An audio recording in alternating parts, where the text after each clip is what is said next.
오늘 하나님께서 우리에게 주시는 말씀은 출애굽기서 20장 1절에서 6절까지 말씀입니다. 제가 갖고 있는 성경에는 112면에 있습니다.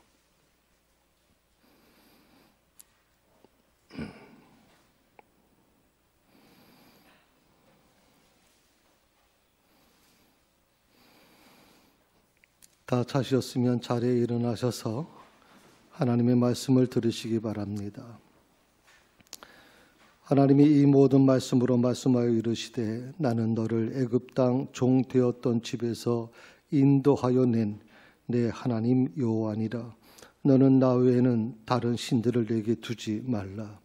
너를 위하여 새긴 우상을 만들지 말고 또 위로 하늘에 있는 것이나 아래로 땅에 있는 것이나 땅 아래 물속에 있는 것의 어떤 형상도 만들지 말며 그것들에게 절하지 말며 그것들을 섬기지 말라. 나 내 하나님 여호와는 질투하는 하나님인즉 나를 미워하는 자의 죄를 갚되 아버지로부터 아들에게로 3, 4대까지 이르게 하거니와 나를 사랑하고 내 계명을 지키는 자에게는 1000대까지 은혜를 베푸느니라. 이것이 하나님의 말씀입니다. 아멘.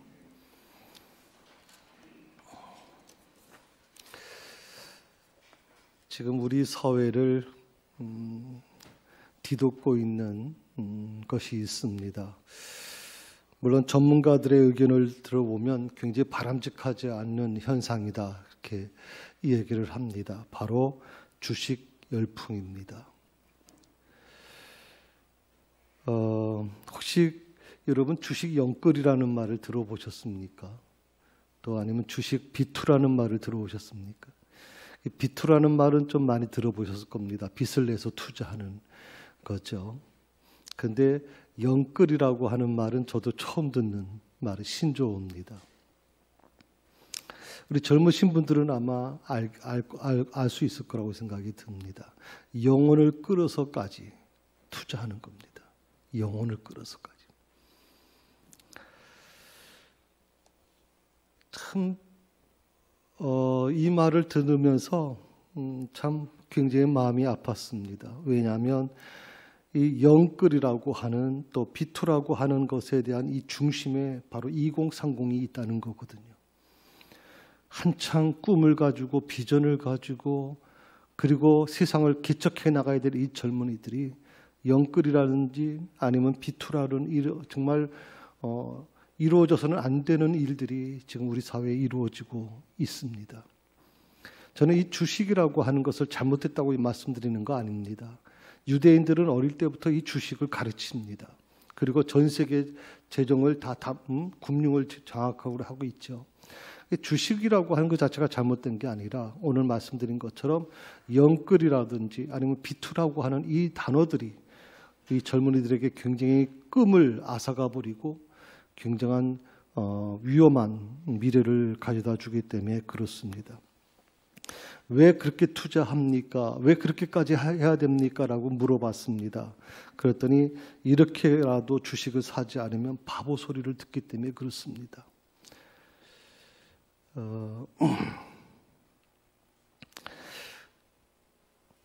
꿈을 꿔야 될 젊은이들이 돈의 영혼을 빼앗기는 모습을 보면서 괜히 뭔가 어른으로서 미안한 마음이 저는 듭니다. 또 제가 기도하면서 정말 젊은이들을 위해서 정말 기도해야 되겠다. 젊은이들이 살아갈 세월이 너무 힘들구나 하는 생각을 많이 해봤습니다. 저도 제 아이가 저희 두 아이가 전부 다 거의 30대가 육박했고 또 30살이 넘었습니다만은 어떻게 보면 그 모습을 보면서 우리 젊은이들이 굉장히 힘들게 살고 있구나 하는 걸 다시 한번 깨닫게 됩니다. 여러분들 혹시 기억나시면 막다른 골목에 지금 놓여져 있는 우리 젊은이들을 위해서 기도해 주셔야 됩니다. 어느 시대나 우선순위라는 게 존재합니다. 내가 살아가는 데 있어서 우선순위는 반드시 필요하겠죠. 근데 특히 이 코로나 시대에 우선순위라고 하는 게 뭘까요? 결국 이 돈이라고 하는 것이 우선순위가 되지 않겠습니까? 먹고 사는 문제가 가장 심각한 문제고 그것이 그래서 오늘 이 비투라든지 영끌이라는 말까지 동원될 정도로 많이 힘든 부분이 존재하겠죠. 여러분들은 여러분의 삶 속에서 우선순위는 과연 어디에 있나요? 하나님이십니까?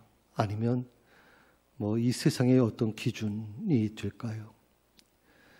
어떤 사람들에게 있어서는 가장 우선순위가 돈이 되기도 하고 건강이 되기도 할 것이고 그러면 또 인간관계라고 얘기하는 분들도 있고 어떤 분들은 또 자식이 될 수도 있겠죠. 우선순위가 무엇냐 하는 겁니다.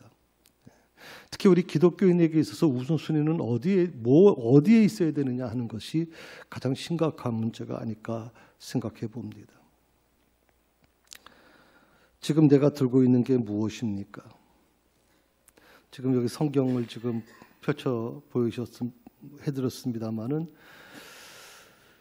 이 성경을 다른 말로 하게 되면 죄송합니다. 좀 벗겠습니다. 복음이라는 말로 쓰여지거든요. 그 복음을 받아들인 사람의 특징이 있습니다. 그것은 남을 의식하지 않는다는 겁니다. 이 복음을 받아들이지 못할 때는 남을 의식합니다. 남이 의식이 되죠. 그래서 아까 조금 말씀드린 것처럼 이렇게도 주식을 사지 않으면 바보 소리 들으니까 남들은 다 주식 사가지고 잘 됐다 그러는데 나만 주식 안 사면 그렇게 좀 바보 소리 들을까 봐 그래서 빚을 내서라도 한다 영혼을 끌어다가도 하겠다 얘기하는 것이 바로 그런 부분 아닐까요?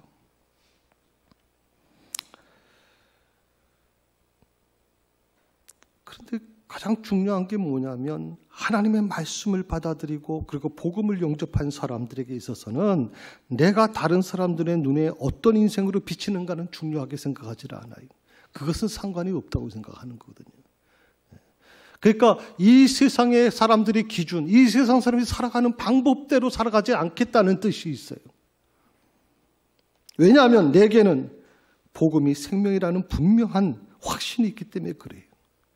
하나님의 말씀이 내게는 생명이라고 확신하기 때문에 그래요. 그래서 성경에는 이런 사람들을 가르쳐서 다시 말하면 복음을 받아들이고 하나님의 말씀을 중심으로 살아가는 사람들을 가르쳐서 뭐라고 얘기하냐면 진정한 부유한 자다 그렇게 얘기를 합니다. 진정한 부유한 자. 또 다른 표현으로 얘기하면 부족함이 없는 사람. 또 다른 표현으로 말씀을 드리면 행복한 사람이다 그렇게 얘기를 합니다. 세상의 기준으로 보면 주식해서 다른 것 투자해서 돈을 많이 버는 사람들이 행복하다고 생각할지 모르지만 그렇지 않겠죠. 우리가 복음을 받아들인 사람의 입장에서는 절대 그렇게 우리가 말하지 않습니다. 그리고 성경은 그렇게 얘기하지 않습니다. 진정한 부유한 사람이 누구냐? 진정으로 부족함이 없는 사람이 누구냐? 진정으로 행복한 사람이 누구냐? 바로 복음을 받아들인 사람이다. 복음으로 살고자 하는 사람이다. 분명히 말씀하고 있습니다. 오늘 출애굽기서 20장 2절에 있는 말씀, 본문의 말씀입니다. 2절의 말씀 한번 같이 읽어볼까요? 예. 나는 너를 이집트 땅 종 되었던 집에서 인도하여 낸 내 하나님 여호와니라. 저는 한 문장이 하나님이 자기를 소개하는 문장이거든요. 나는 이런 사람, 나는 이런 분이야 라고 하는 겁니다. 나는 누구다라고 얘기하는데 나는 뭐라고 그랬어요? 너희를 이집트 땅 종살이 하던 집에서 이끌어낸 하나님이다. 이집트 땅에 종살이 하던 집, 이스라엘 백성들은 거의 430년간을 그렇게 살았습니다. 아침에 일어나면 처음 시작하는 게 노예 신분으로 일하는 것부터 시작됩니다. 그리고 작업이 끝나면 또 들어가서 자고 430년간 그들은 끊임없이 그 작업을 해왔습니다.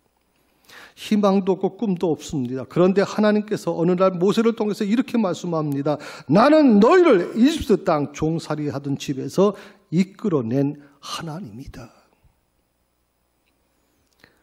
저는 이 말씀을 대하면서 갑자기 마음이 뭉클해졌습니다.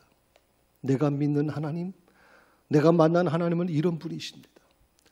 내가 이스라엘 백성들이 이집트 땅에 종살이 하던 것처럼 내가 삶에 가장 공고하고 가장 힘들고 비참한 상황 속에 있다 할지라도 그곳에서 나를 이끌어내실 분, 그분이 바로 하나님이시다. 하나님께서는요, 십계명을 주시기 전에 먼저 자기를 소개하고 계세요. 많은 사람들이 십계명이라고 하는 것이 마치 하나님께서 우리 피조물인 인간을 얽어매려고 만들어낸 어떤 그런 규제라고 생각하는 분들이 있어요. 지금도 이스라엘 사람들이 그런 생각을 좀 많이 하고 있습니다만은, 그러니까 하나님께서는 자기를 소개하신 이후에 비로소 너는 이렇게 하라고 요구하고 계시는 거예요. 하나님 자기를 소개하시는 그 내용이 뭐예요? 나는 너를 그 노예 신분에서 도저히 불가능한 그 상황 속에서 너를 구원해낸 하나님이다라고 분명히 말씀해 주시면서 십계명을 주시는 거예요. 여기서 우리가 중요한 사실을 깨닫게 돼요. 그게 뭐냐면 세상 신들은 어떤 존재냐 이거죠.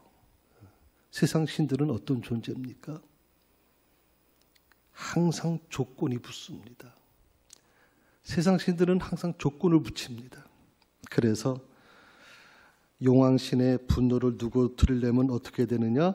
심청이를 바다에 바쳐야 되는 거죠.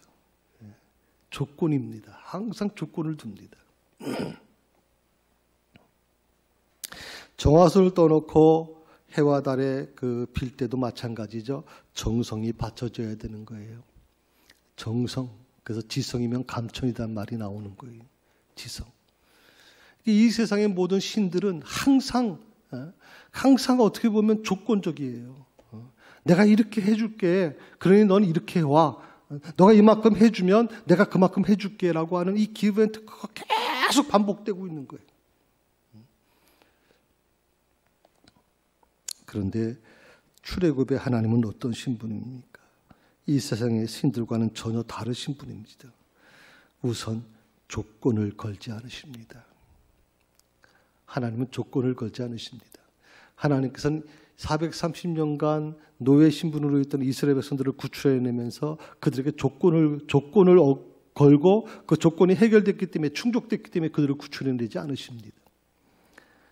하나님께서는 이스라엘 백성들이 종살이하는 모습을 안타깝게 생각하셨기 때문에 그들의 눈물과 그들의 부르짖음을 들으시고 그들을 구원해 나가고 계시죠. 어떻게 보면 내가 믿는 하나님은 어떤 분인가? 내가 만난 하나님은 어떤 분이실까? 바로 그 하나님께서 이스라엘 백성들을 430년 노예 생활에서 구출해내시며 그리고 분명하게 나는 너희 하나님이다라고 말씀하신 그 하나님께서 내가 아직 죄인 되었을 때 나를 위해서 십자가에 달려 돌아가신 그분, 그분이 바로 내 하나님이시다. 누구요? 나를 위해서. 너를 위해서가 아니라 나를 위해서. 저는 이스라엘 백성들이요, 지금도 이스라엘 사람들이 항상 이 말씀을 기억해요. 430년 포로 생활 속에서 자기들을 구출해내신 분, 그리고 한 부족으로 있던 이스라엘 백성들을 나라로 세울 수 있도록 만들어주신 하나님. 그래서 그 이스라엘 백성들에게 그 하나님은 어떤 어려움 속에서도 자기들을 버리지 않으시는 하나님이시고 자기를 인도해 주시는 하나님이라고 그들은 철떡같이 믿고 있거든요.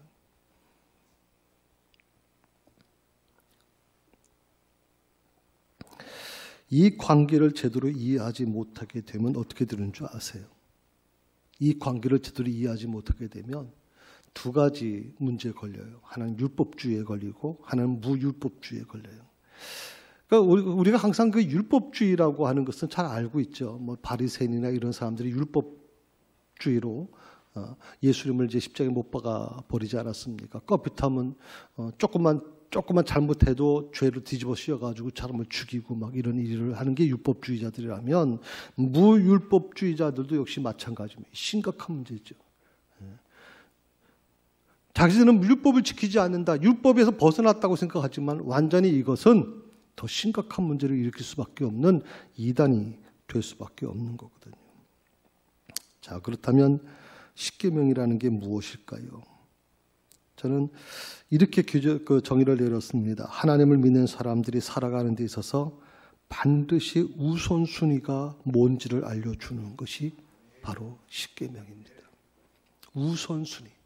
신앙생활을 해나가는 데 있어서 우선순위가 뭐냐 하는 겁니다. 그런데 제1계명, 십계명의 제1계명이 오늘 3절에 나오는 말씀입니다. 같이 읽어볼까요?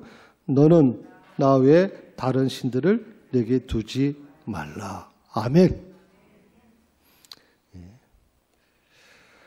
하나님을 믿는 사람들이, 다시 말하면 구원받은 사람들이 살아가는 데 있어서 반드시 필요한 우선순위를 가르쳐주는 것이 십계명인데, 그 십계명 중에 제1계명이 뭐냐면 너는 나 외에 다른 신들을 내게 두지 말라 하는 거예요.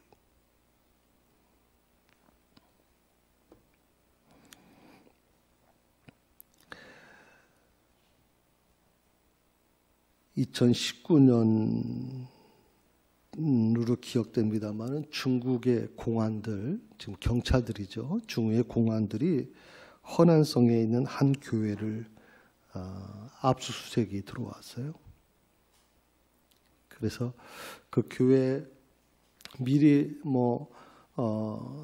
수색하겠다는 연락을 한 것이 아니라 갑자기 들이닥쳤기 때문에 예배를 드리는 중에 전혀 대비할 수가 없었어요. 그런데 그 예배 드리는 그 예배당에 들어와서 다른 건 다 내버려 뒀어요. 다른 건 다 내버려 뒀는데 딱 하나를 페인트로 다 지워버렸어요. 그게 뭐냐면 제1계명입니다. 그 교회 벽에 붙어있던 제1계명. 너는 나 외에 다른 신들을 내게 두지 말라라고 하는 이 계명을 그 페인트로 완전히 지워버렸어요. 그 담임 목사님이 항의하니까 거기에 공안들이 이렇게 얘기를 합니다. 시진핑은 제1계명에 대해 반대한다. 국가에 맞서겠는가라고 하는 질문을 합니다. 제1계명을 페인트로 지우고 나서 그걸 항의하는 목회자나 그 교인들에 향해서 시진핑은 제1계명에 대해 반대한다. 국가에 맞서겠는가. 여러분, 제1계명이 얼마나 중요하다는 걸 여기서 깨닫게 되는 거예요. 중국 공산당이 다른 건 다 내버려 두면서 제1계명을 페인트로 지워버리는 이유가 뭘까요? 기독교 신앙의 시작이 어디에 있습니까? 우리가 기독교 신앙이 뭐냐라고 물어보는 사람들에게 뭐라고 대답을 할까요? 저는 바로 이 십계명의 1계명이라고 생각합니다. 너는 나 외에 다른 신들을 내게 두지 말라. 분명히 주님께서 말씀하시니 하나님께서.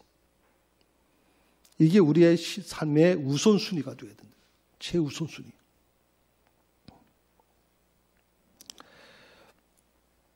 예수님께서는 공생애를 시작하시기 전에 광야에서 사탄에게 3가지 시험을 받게 됩니다. 첫 번째 시험이 하나님의 아들이거든 명화의 이돌로 떡덩이가 되게 하라 하는 시험을 받으셨죠. 물질에 대한 시험이죠. 예. 두 번째는 내가 만일 하나님의 아들이거든 뛰어내리라, 명예죠. 세 번째, 내게 엎드려 절하며 경배하면 이 모든 것을 내게 주리라. 내가 만약 내게 절만 한다면 이 모든 것을 내게 주겠다 하는 겁니다. 사탄이 처음 하와를 유혹할 때 어떤 방법을 사용했냐면 바로 이 방법을 사용한 겁니다.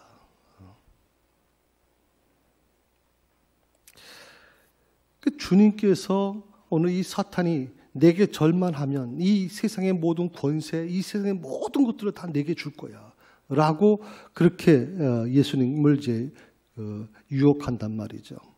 그때 주님께서 하신 말씀이 딱 한마디입니다. 주 너희 하나님께 경배하고 다만 그를 섬기라. 다만 그를 섬기라. 주 너희 하나님께 경배하고 다만 그를 섬기라. 이 말씀을 다른 말로 하면 바로 이 십계명의 1계명하고 똑같은 겁니다. 너는 나 외에 다른 신들을 내게 두지 말라.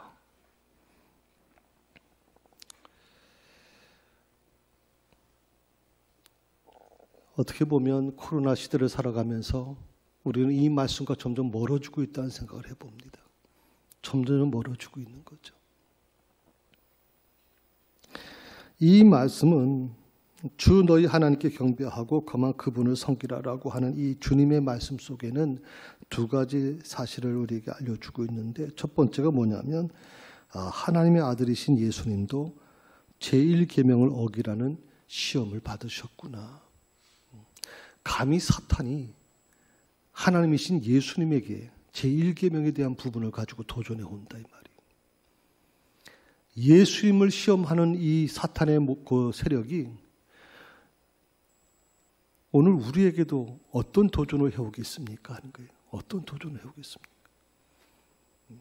제1계명을 어길 걸 요구하는 것이죠. 하와에게도 끊임없이 얘기한 게 바로 그거 아니에요?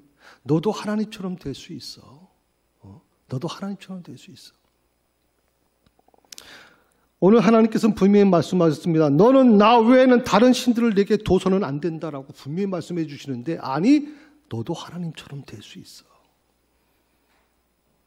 내게 절만 한다면.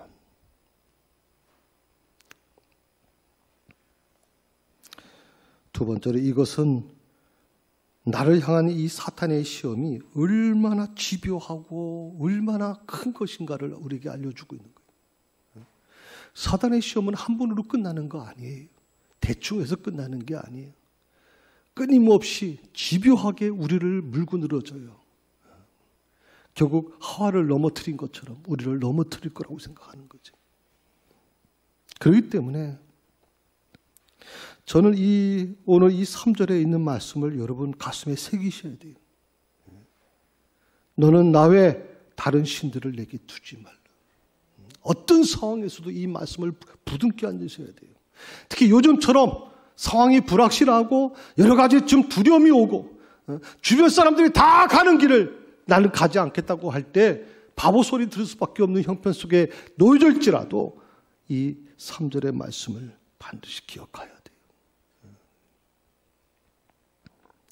우상이라고 하는 게 뭐냐? 헬라어 원어에 보게 되면, 신약 성경을 기록한 헬라어라고 하는 그 언어에 보게 되면 아이돌론이라고 하는 말을 썼어요. 그게 라틴어에서는 이제 아이돌룸이라고 하는 같은 의미입니다. 같은 의미인데 이제 그 언어의 차이인데, 이게 어떤 뜻이 있냐면 여러분 잘 아시죠?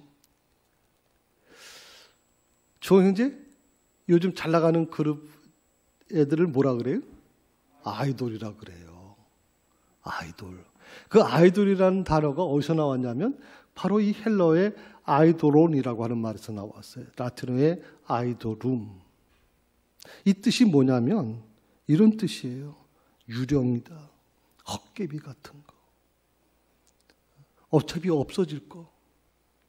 이 아이돌이라고 하는 이 단어를 어떤 사람이 이걸 차용했는지 모르지만 아주 기가 막힌 단어를 차용을 했어요. 환상, 환영, 다 이런 뜻이거든요. 우상숭배라고 하는 말이 좁은 의미로는 다른 신을 섬기는 거라고 우리는 생각을 해요. 그러니까 나는 다른 신을 섬기지 않아요. 난 저 부처님 앞에 가서 내가 부처님에게 절을 하는 것도 아니고요. 저는 하나님을 믿어요. 교회 나와서 예배드리고 저는 이것은 변함이 없어요. 그런데 이 우상숭배라는 게 좁은 의미에서는 그렇지만 넓은 의미로 가게 되면 하나님보다 더 우선순위를 두는 모든 것이 바로 우상숭배예요. 그걸 뭐라고 얘기하면 아이돌이라고 이렇게 얘기해요. 아이돌. 하나님보다 더 우선순위에 두는 모든 것.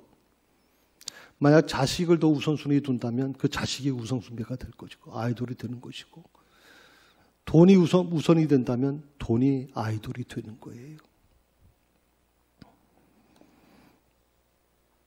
주님은 누가복음 16장 14절에서 이렇게 말씀하셨어요. 한 종이 두 주인을 섬길 수 없고 그랬어요. 한 종이 두 주인을 섬길 수 없다. 그러면서 이렇게 말씀하시죠. 우리가 하나님과 재물을 함께 섬길 수 없다.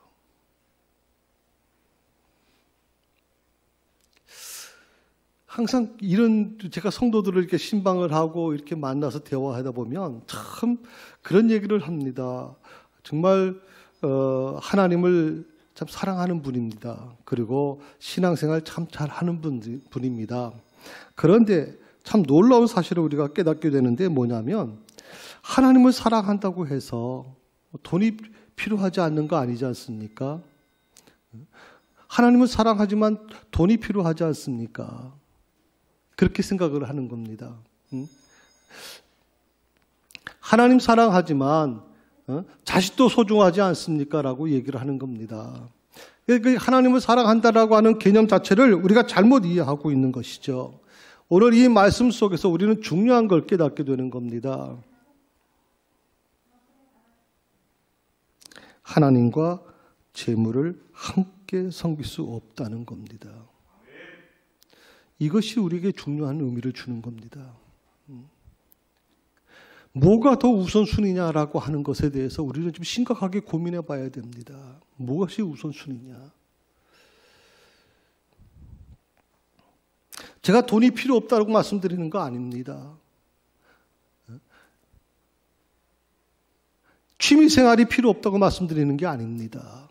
그런데 최소한 우선순위가 어디 있느냐라는 걸 한번 생각해 봐야 되지 않겠습니까? 우선순위가.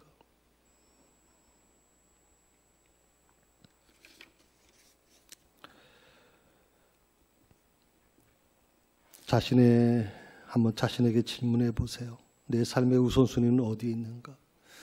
과연 하나님이신가? 아니면 세상에서 말하는 돈이냐, 성공이냐, 자식이냐? 근데 이 돈이나 성공이나 자식이라는 것을 한 단어로 압축하면 이런 말이죠. 나 자신이에요. 그러니까 이렇게 얘기할 수 있습니다. 하나님이냐, 아니면 나 자신이냐? 내 삶의 우선순위는 대체 누구냐? 무엇이냐? 하나님이냐 아니면 내 자신이냐라고 하는 겁니다.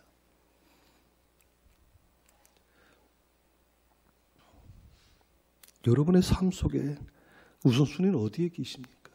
무엇입니까, 여러분?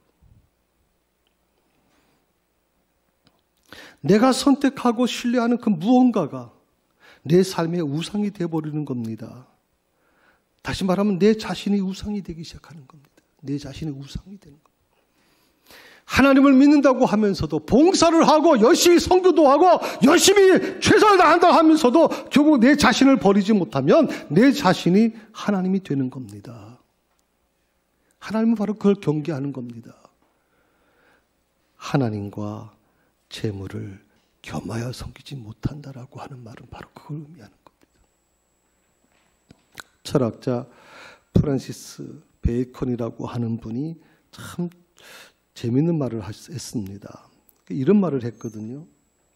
우리는 참된 진실을 찾기 위해 끊임없이 우상을 만들어내고 있다. 참 이 말이 많은 걸 느끼게 생각하게 만듭니다. 참된 진실을 찾는데 왜 우상이 만들어지냐 이 말이죠. 참된 진실을 찾으려고 하는데 우상이 만들어져.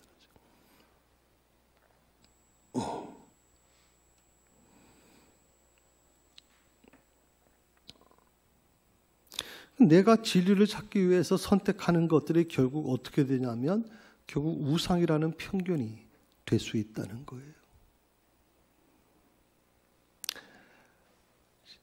자, 신앙생활이 어떤 모습이어야 될까요? 어떻게 우리가 신앙생활의 모습을 가지고 살아야 될까요? 일상을 포기하고 기도원에 들어가야 되는 걸까요? 사업도 다 중단하고 오직 교회에서만 교회 일만 하는 것이 그게 신앙생활이 올바른 신앙생활일까요? 아니요. 주님은 마태복음 6장 21절에서 이렇게 말씀하셨어요. 물질이 있는 곳에 내 마음이 있다. 물질이 있는 곳에 내 마음이 있다. 그러니까 하나님을 섬기는 것은 기도만 열심히 하는 거 좋습니다만은 그것만이 아니다. 하나님을 섬기는 것은 예배만 열심히 드린다. 우리 한국교회가 참 이 부분을 굉장히 많이 열심히 했습니다. 예배 열심히 드리고 기도 열심히 했습니다. 전도 열심히 했습니다. 그런데 오늘 주님 말씀대로 하면 물질이 있는 곳에 내 마음이 있다라고 하는 이 말씀 앞에서 문제가 걸리는 겁니다. 기도 열심히 한다고 해서 기도를 열심히 한 사람이 과연 물질에 관해 있어서 정말 정직하냐라고 하는 부분입니다. 예배 열심히 드리는데 과연 이 물질의 문제에 있어서 과연 정직하냐 하는 겁니다. 물질의 지배를 받지 않고 물질을 지배하는 자가 되어야 되는데 놀랍게도 신앙생활 하는 분들 중에서 목회자인 저도 마찬가지고 다 우리 모두 마찬가지입니다. 물질을 지배하는 자가 아니라 물질의 지배를 받는 자가 되는 이 현실 속에서 우리는 끊임없이 물질 때문에 고민하고 힘들어할 수밖에 없는 것입니다. 그것 때문에 우리가 죄를 질 수밖에 없는 것이죠. 그래서 하나님을 섬기는 것은 기도만 하는 것이 아니라 예배만 드리는 것이 아니라 물질로도 반드시 증명돼야 된다는 거예요. 11조를 드린다는 게 과연 뭘까요? 제가 이번 주 목요일 날 그 골목교회라고 하는 그 유튜브를 이제 운영하는 곳인데 세 분의 목사님들이 이제 그 큰 교회 말고 이제 작은 교회 중에서 아주 특별한 교회들만 찾아다니면서 이제 취재를 합니다. 그래서 그 한국 교회가 좀 건전하게 갔으면 좋겠다 하는 방향을 갖고 있는데 그 골목교회라고 하는 그 유튜브 쪽에서 취재를 오겠다. 그래서 목요일 날 저희 교회에 와서 이제 취재를 하게 됩니다.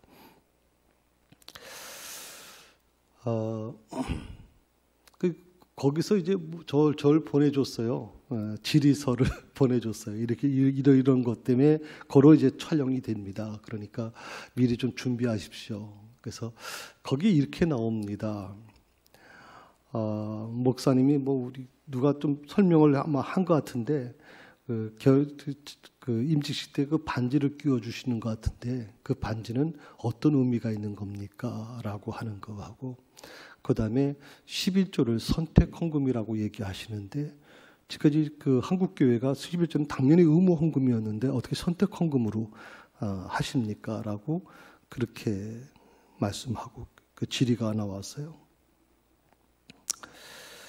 제가 우리 교인들한테 11조를 선택 헌금으로 택한 이유 중에 하나는 그겁니다. 11조가 대체 뭐냐? 11조를 드려야 뭐 하나님이 축복해 주신다? 저는 그게 부끄러운 신앙이라고 생각합니다. 진짜 부끄러운 신앙입니다, 여러분. 11조를 드리는 이유가 뭡니까? 우리가 11조를 드리면서 어떤 마음을 갖게 되냐면 만몬신, 다시 말하면 물질주의와 우선주의와 우리가 싸우겠다고 결단하는 겁니다. 그 물질 우선주의와 싸워서 내가 이겼다라고 하는 고백이 뭐냐? 11조를 드리는 겁니다. 코로나 이후에 우리가 점점 살기 힘듭니다. 정말 하루하루가 힘들거든요. 단 한 푼이 소중할 때 아닙니까? 그럼에도 불구하고 우리가 하나님 앞에 이 12조를 뗄 때는 어떤 마음입니까? 내가 이 물질 우선주의와 싸워 이길 것이다. 만몬신과 싸워 이길 것이다 라고 결단하는 겁니다. 대단한 결단인 거죠. 그 말은 뭐냐면 내 안에 다른 신을 두지 않을 겁니다. 이 고백이 바로 11조를 통해 나타나는 것이죠. 11조 드리면 뭐 하나님이 축복해 준다. 흔들어서 뭐 넘치도록 축복해 준다. 그런 개념을 좀 우리 교인들은 안 가졌으면 좋겠습니다. 그건 초보 신앙들이 갖고 있는 거고요. 어떻게 해야 하나님을 내 마음으로 사랑할 수 있을까요? 어떻게 하면 하나님을 내 목숨처럼 사랑할 수 있을까요? 저는 오직 한 가지 방법밖에 없다고 생각해요. 그것은 주님의 은혜가 내 안에 임해야 돼요. 주님의 은혜가. 재밌는 게 뭔지 아세요? 서로 사랑하기 전에는요, 무슨 뭐 이런 결혼을 조건으로 무슨 소개받아서 어떤 자리에 나가서 뭐 이렇게 뭐라 그러죠, 그걸? 서로 이제 상견도 아니고 뭐라 그러나 그 만나서 이제 누구 소개받아서 나와서 같이 대화를 나눌 때 보면 커피숍 같은 데서 만나서 대화하잖아요. 1시간이 며칠은 된 것 같을 겁니다. 힘들어요. 사랑하지 않는 사람이 서로 마주 앉아가지고 대화하려면 그 고통스러운 거예요. 근데 사랑하는 사람이 같이 만나면요, 10시간이 단 10분밖에 안 되는 것처럼 느껴져요. 저는 주님의 은혜가 임하지 않으면 여러분이 어떻게 하나님을 마음으로 사랑할 수 있겠어요? 여러분이 어떻게 하나님을 내 목숨 것처럼 사랑할 수 있겠어요, 여러분? 불가능하죠. 제3계명, 너는 나 외에 다른 신을 내게 두지 말라라고 하는 이 말씀은 우리가 노력한다고 되는 게 아니에요. 이것은 정말 하나님을 사랑하는 마음, 주의 은혜가 내 안에 임해야만 가능한 거예요. 그래서 여러분 기도하셔야 돼요. 오 주여, 주의 은혜를 내게 부어주시옵소서. 주의 은혜가 내게 임해야 됩니다. 그래서 오늘 새벽에 설교를 이제 마무리하는데 갑자기 이 찬양이 또 올라왔어요. 원래 초안에는 전혀 그 찬양이 없었는데, 그래서 갑자기 오늘 아침에 우리 박균호 사모님한테 부탁을 드리고 또 PPT도 또 부탁을 드렸어요. 그리고 좀 제가 뭐 악보도 다 해드리려고 했었는데, 악보는 여러분 아시는 것은 지적 소유권이 이게 유튜브로 나가기 때문에 제가 그래서 가사만 좀 해달라고 부탁을 했습니다. 주님 한 분밖에는 아는 사람 없어요. 가슴 깊이 숨어있는 주를 사랑하는 말, 주님 한 분밖에는 기억하지 못해요. 처음 주를 만난 그날 울며 고백하던 말, 나는 행복해요. 죄사함 받았으니 아버지 품에서 떠나가기 싫어요. 우리 같이 한번 그 사모님 찬양하는 거 들어보시면서 같이 여러분 자신을 생각해 봤으면 좋겠습니다.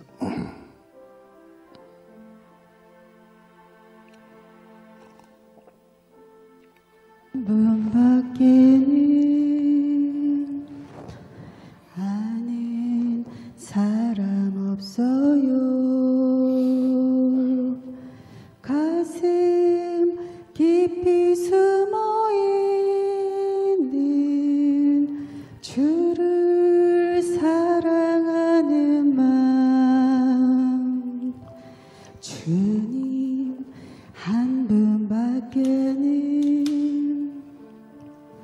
기억하지 못해요. 처음 주를 만난 그날 울며 고백하던 말, 우리 한번 같이 부릅시다. 나는 행복해요. 나는 행복해요.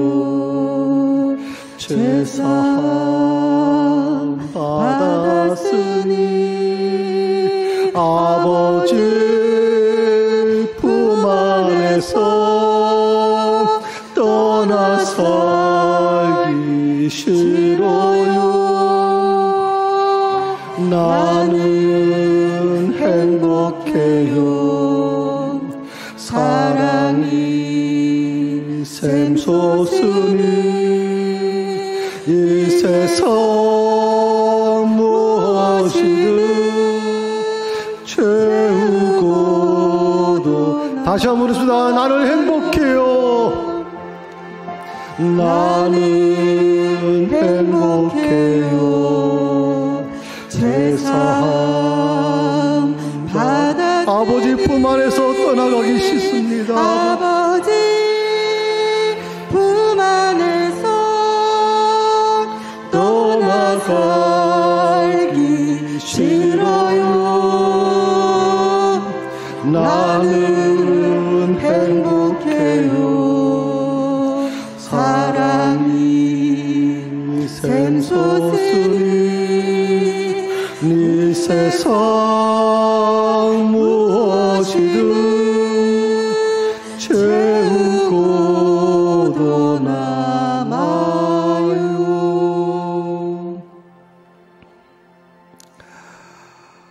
하나님 아버지, 제게 믿음을 주셔서 신앙생활 할 수 있게 해주셔서 감사합니다.